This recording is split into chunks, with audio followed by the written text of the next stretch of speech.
Andy. Oh, hi, Barn. What's up? No problems. Now, this won't take a minute. I just need an extra set of handcuff keys, you know, just in case. Mayberry lives on in our collective memory as the heart of TV's golden era. But behind those sun-dappled streets and easy laughs, surprising secrets still lurk.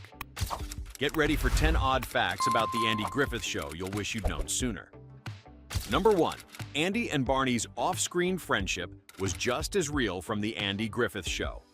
Let's go back to the heart of Mayberry, where the bond between Andy Taylor and Barney Fife became the gold standard for TV friendships. What you saw on the screen wasn't just acting. Andy Griffith and Don Knotts truly clicked, forging a real-life friendship that started when the show first aired on CBS in 1960. Off-camera, the laughter was just as real, with the two men known for orchestrating pranks and trading jokes between takes.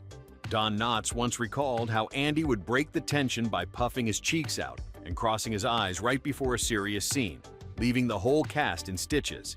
This genuine warmth bled into every episode, transforming Mayberry from a sleepy fictional town into a place that felt like home. Their camaraderie endured long after the final episode in 1968, and fans can sense it every time they tune into a rerun. You can almost hear their chuckles echoing through your living room, proving that some TV magic is more reality than fiction. Now, let's see what other surprising tales are hidden behind the scenes. Number 2. There was almost no Mayberry outside the show from the Andy Griffith Show. You can practically picture Andy strumming his guitar on the porch, but outside your living room, Mayberry barely existed. While the Andy Griffith Show soared on CBS from 1960 to 1968, its quiet charm never spilled into lunchboxes, dolls, or board games lining store shelves. Unlike later giants like Happy Days or the Brady Bunch, Mayberry's world wasn't plastered on breakfast cereal or under Christmas trees. CBS just didn't foresee the lasting glow of that sleepy North Carolina town. There was no official Andy Taylor action figure, no Aunt Bee cookbooks crowding 1960s kitchens. Instead, you got an 8-year run of television magic, with little else to clutch besides your memories. Only much later, long after the final whistle, did reruns and DVDs start stirring up a Mayberry nostalgia market. For the original viewers, Mayberry remained a secret world, one you tuned into, then left behind at the closing credits. Maybe that scarcity made each episode feel even more like a well-kept secret, waiting for the next story to unfold. Number 3. Ron Howard was a master ad-libber from the Andy Griffith Show. You could always count on Opie Taylor to keep you guessing. Young Ron Howard, just 6 years old when the Andy Griffith Show premiered in 1960, did more than memorize his lines. He had a knack for slipping in natural reactions and off-the-cuff remarks that made the scripts sparkle. There were moments when the writers, watching behind the cameras, saw so much truth in Ron's improvised answers that they'd toss out their own lines and simply build the scene around his instincts. Whether it was the way he'd scrunch his nose at Andy's advice or toss out a simple, "Gee, Pa," Ron's improvisation brought a fresh, lived-in warmth to the Taylor household.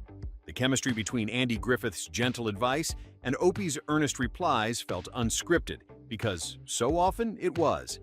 These small, spontaneous truths made the father-son dynamic unforgettable. It's one of those subtle touches that kept audiences coming back, week after week, eager to see just what Opie might say next. As the afternoon sun set in Mayberry, you could feel the magic of a show willing to follow the heart of a child. Number 4. Floyd the Barber was inspired by a real person from the Andy Griffith Show. Picture the gentle snip of scissors and the hum of small-town gossip. Floyd Lawson, Mayberry's beloved barber, came to life thanks to Howard McNear's unique spin. But here's something you might not know. Floyd wasn't just a figment of TV magic. Andy Griffith confirmed that the character drew inspiration from a real barber in his hometown of Mount Airy, North Carolina. That touch gave Floyd an authentic kindness, a sense that he truly belonged right there on Main Street. By the mid-1960s, Howard McNear faced a heavy challenge. A serious stroke left him with partial paralysis and a halting speech pattern. Instead of writing Floyd out, the show's writers adjusted.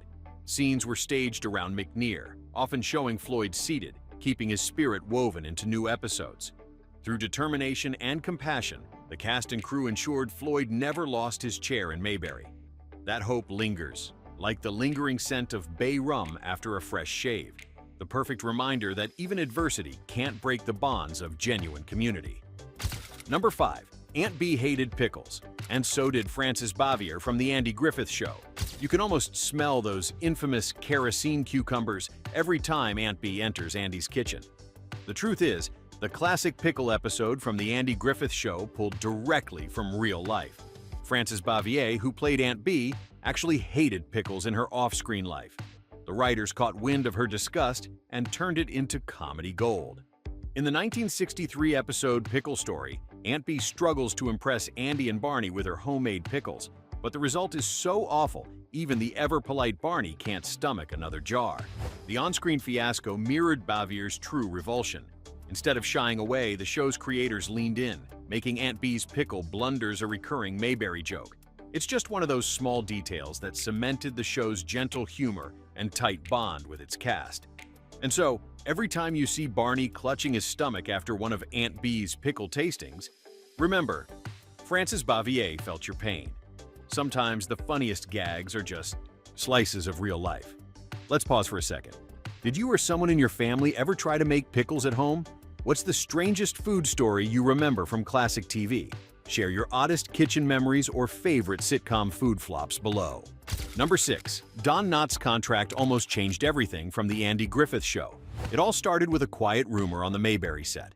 Don Knotts, the twitchy genius behind Deputy Barney Fife, thought The Andy Griffith Show was wrapping up after 5 seasons. So, in 1965, thinking his time was up, Knotts signed a 5-picture deal with Universal Pictures. Only later did he discover the show would go on, without him. His abrupt exit left the writers scrambling to fill a comic void that seemed almost impossible to patch. Barney's bug-eyed nerves and whistle-stop gags had become as essential as Andy's easy wisdom. New faces like Jack Burns tried to fill the badge, but nobody captured that same magic. Even reruns today feel different once Barney disappears. Sometimes one misunderstanding can pull the thread on a whole tapestry. With the squad car suddenly quieter, you realize just how rare a character like Barney Fife really was. On to the next chapter in Mayberry's storied past. Number 7. The whistled theme song almost had lyrics from The Andy Griffith Show. The whistled melody of The Andy Griffith Show is one of TV's most iconic soundtracks. But here's what almost happened. Those breezy tunes weren't always meant to float by without words. Earl Hagen and Herbert Spencer actually wrote lyrics for The Fishin' Hole, the name of the theme, and in fact, Andy Griffith himself recorded a version where he sang them. Producers listened, then made a bold call.